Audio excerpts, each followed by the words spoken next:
तो आज के इस वीडियो में हम लोग सीखने जा रहे हैं कोई भी linear equation in two variable के सॉल्यूशंस निकालने के लिए बेसिकली दो मेथड होते हैं।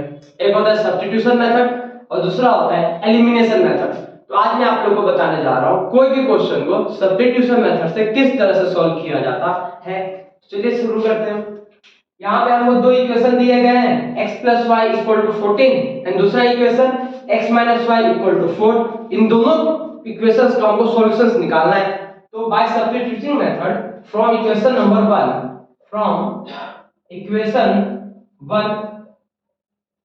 इक्वेशन 1 जो हमारा है x plus y equal to 14। हम लोग एक काम करते हैं, इन ये इक्वेशन में से चाहे आप x की वैल्यू सब्स्टिट्यूट कर लीजिए चाहे y की वैल्यू सब्स्टिट्यूट कर लीजिए, कोई एक की भी वैल्यू निकाल लेते हैं। तो अगर मैं x की वैल्यू निकालूंगा तो x की वैल्यू आ जाएगी 14 माइनस y। क्लियर है? इसको हम लोग इक्वेशन नंबर 3 दे देते हैं। अब ये जो x की वैल्यू आई, इस x की वैल्यू को मैं इक्वेशन नंबर 2 में पुट कर देता हूं।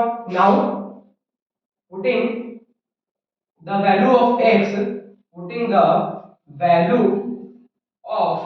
x in equation number 2। हमारे पास जो इक्वेशन नंबर 2 है वो दिया गया है x minus y equal to 4। therefore x की value 14 minus y, here is also minus y equal to 4। therefore 14 minus 2y equal to 4। therefore 2y equal to 14 minus 4।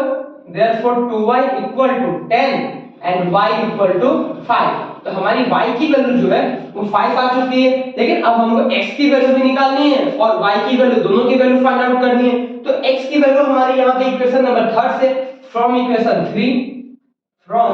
Equation number 3 x equal to 14 minus y, therefore x equal to 14 minus 5, therefore x equal to 9। तो यहाँ पे हमारी x और y दोनों की value आ चुकी है।